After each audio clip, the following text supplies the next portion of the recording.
अक्सर कहा जाता है अतिथि देवो भव, लेकिन शायद इस लाइन का दूसरा हिस्सा लोग भूल जाते हैं। अतिथि का देवता जैसा व्यवहार भी ज़रूरी है, क्योंकि मेहमान बनना आसान है, एक अच्छा मेहमान बनना कला है। एक घर था जो हमेशा सजा सवरा रहता था, कुशन अपनी जगह, सेंटर टेबल चमकती हुई, अलमारी के दरवाजे तक अनुशासन में।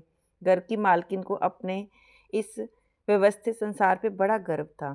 इसी घर में जब मेहमान आते हैं तो ऐसा लगता है जैसे उन्होंने सूटकेस नहीं, एक छोटी सी बस्ती साथ में लेकर एंट्री मारी हो। बैग सोफे पर, जैकेट कुर्सी पर, बच्चों के खिलौने कारपेट पर और पानी की बोतलें हर कमरे में अपनी स्वतंत्रता की घोषणा करती हुई। घर की मालकिन हर थोड़ी देर में चीज़ें समेटती, रास्ता बनाती और बाहर से मुस्कुरा रही थी। शुरुआत में सब अच्छा चलता है, खाना पीना, बातें, हंसी मजाक, लेकिन धीरे धीरे कुछ आदतें परेशानी बनने लगती हैं। जैसे कि सुबह देर तक सोना, कपड़े यहाँ वहाँ छोड़ देना, घर वालों की रूटीन की कोई परवाह ही नहीं करना। अब घर वाले मुस्कुराते तो हैं, लेकिन अंदर ही अंदर थकने लगते हैं। हर चेयर, हर कॉर्नर, हर सरफेस किसी रूटीन का हिस्सा होता है। जब सामान पूरे घर में फैलता है तो सिर्फ जगह नहीं गिरती, घर का फ्लो भी टूटता है। कई गेस्ट को लगता है कि उम्र, रिश्ते या एक्सपीरियंस के नाम पर उन्हें हर बात बोलने का हक है, और अक्सर कमेंट घर की महिलाओं पे ज़्यादा आते हैं। स्टार्टिंग में तो घर की लेडीज़ मुस्कुरा के सब सुन लेती हैं, रिस्पेक्ट में आंसर नहीं करती, पर ये उनकी मेहनत और सेल्फ रिस्पेक्ट पर चोट होती है। किसी के घर में जाना उनकी स्पेस में जाना होता है, और स्पेस में सबसे ज़रूरी होती है बाउंड्रीज। कुछ गेस्ट ऐसे भी होते हैं जिन्हें लगता है कि वे मेहमान बने हैं, अब हर दिन स्पेशल ट्रीटमेंट हो। जैसे कुछ अलग सा ब्रेकफास्ट, दोपहर में स्पेशल खाना, शाम को स्नैक्स, रात को अलग डिमांड। अपनी मौजूदगी में प्यार बढ़ाइए गेस्ट बन के, बिल्स नहीं। अगर आप किसी के घर जा रहे हैं तो याद रखिए, पहली बात, पहले से इन्फॉर्म करें। सेकंड, अपने रहने की लिमिट समझें। आप किसी के घर में आए हो, ये आपका घर नहीं है। थर्ड बात, छोटे छोटे काम खुद करो। अपना जैसे बिस्तर ठीक करना, अपनी प्लेट्स उठानी, अपना सामान संभालना, अपना सामान जो भी आप लगेज लेके आए हो उसको एक तय जगह पे रखो। ये छोटी सी जो आदत है ना, यही बताती है कि वो गेस्ट नहीं है सिर्फ, वो एक समझदार इंसान भी है। रिश्ते सिर्फ मिलने से ही नहीं, समझदारी से निभते हैं। हर घर बाहर से नॉर्मल दिखता है, लेकिन अंदर कौन सा स्ट्रगल गुजर है ये हमें दिखाई नहीं देता।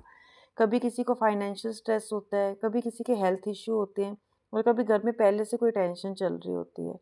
अगर ऐसे समय में आप किसी के घर जाएं तो सबसे पहले सिचुएशन को समझिए। अच्छा मेहमान वे नहीं है जो घर में सबसे ज़्यादा कंफर्टेबल हो जाए, बल्कि अच्छा मेहमान वो है जिसकी मौजूदगी कंफर्टेबल छीनने ना लगे, जिसके घर गए उसका कंफर्ट ना छीन जाए। कई बार होस्ट बाहर से तो नॉर्मल दिखता है, लेकिन अंदर ही अंदर उसके स्ट्रेस, थकान, प्रेशर होता है। उसे लगता है कि वो इसलिए कुछ नहीं कहता कि उससे रिश्ते ख़राब नहीं करने होते, लेकिन इसका मीनिंग ये नहीं है कि इससे सब कुछ उसके लिए करना आसान होता है। कई बार हस्बैंड वाइफ के बीच भी तनाव बढ़ जाता है गेस्ट की वजह से। एक व्यक्ति एक्स्ट्रा काम, रिस्पॉन्सिबिलिटी और एडजस्टमेंट संभालते संभालते इरिटेट हो जाता है, जबकि दूसरा सोशल ऑब्लिगेशंस निभाने में लगा रहता है। छोटी छोटी असहमतियाँ बहस में बदल जाती हैं, और कई बार इसकी जड़ सिर्फ वही इनसेंसिटिव गेस्ट विजिट होती है। होस्ट सोचने लगता है कि अगली बार ये ना ही आए तो बेहतर है, क्योंकि गेस्ट का आना खुशी तब बनता है जो अपने साथ में सहजता, समझदारी भी लाए, ना कि एक्स्ट्रा बर्डन। कई लोग गेस्ट बनकर किसी के घर जाने से पहले सिर्फ अपनी कंफर्टेबल देखते हैं कि कब उनका मन है, कब उनको छुट्टी है, कब उनका शेड्यूल खाली है, लेकिन शायद ही वो सोचते हैं कि जिनके घर वो जा रहे हैं उनकी लाइफ भी उतनी ही बिजी, उतनी ही रिस्पॉन्सिबिलिटी से भरी हो सकती है। सोचिए, एक परिवार जहाँ बच्चों के एग्ज़ाम चल रहे हैं, पेरेंट्स पहले ही बच्चों के साथ रिवीजन, रूटीन और स्ट्रेस मैनेज कर रहे हैं। ऐसे समय में अचानक अपनी सुविधा के हिसाब से मेहमान आ जाना सिर्फ एक विज़िट नहीं होता, बल्कि पूरे घर की रिदम को बदल के रख देता है। बच्चों का फोकस टूटता है पढ़ाई से, घर का माहौल चेंज होता है। तो इस ऐसे माहौल में एक मुस्कुराहट के पीछे कई बार थकान छुपी होती है, और कई बार हर वेलकम के पीछे कई एडजस्टमेंट। आप भी यदि किसी के घर जा रहे हैं तो सिर्फ अपना कैलेंडर मत देखिए, अगले का भी शेड्यूल चेक करके जाएं। लेकिन असली सवाल ये है कि क्या जब यही लोग अपने घर किसी को बुलाते हैं तो क्या वही कंफर्ट वो खुद भी करते हैं? अक्सर जवाब होता है नहीं। तब बजट याद आ जाता है, बिजी शेड्यूल याद आ जाते हैं, लिमिटेशन याद आ जाती हैं। लेकिन दूसरों के घर में जाते ही उन्हें लिमिटेशन को भूल जाना आसान लगता है। क्यों? क्योंकि जो वार्मथ, एफर्ट, रिस्पेक्ट आप रिसीव करना चाहते हैं वो आप दूसरों को देने के लिए खुद तैयार नहीं होते। लेकिन दूसरों के घर में जाके आपकी एक्सपेक्टेशन बढ़ जाती है, और वही जो आपके घर में आए तो वो आप वैसा नहीं करते हो। इसलिए दूसरों से वही उम्मीद रखिए जो आप खुद निभा सकते हो। लेकिन इंटरेस्टिंग बात ये है कि जब वही लोग अपने घर किसी को बुलाते हैं तो अक्सर वो सब खुद नहीं करते जिसकी उम्मीद वो दूसरों के घर जाके करते हैं। ना स्पेशल अरेंजमेंट्स करते हैं, ना एक्स्ट्रा एफर्ट्स लगाते हैं, ना ही उस लेवल की हॉस्पिटैलिटी करते हैं जिसकी उम्मीद वो सामने वाले से करते हैं कि अब उनके घर आए हैं तो वहाँ की लेडीज़ उनको ये भी बना के दें, ये भी करके दें। लेकिन अपने घर में वो हॉस्पिटैलिटी करना भूल जाते हैं, भूल नहीं जाते, अक्सर उनको करनी ही नहीं होती जिसकी डिमांड वो दूसरे के घर जाके करते हैं। एक्सपेक्टेशंस वही रखिए जो आप रिटर्न कर सकें।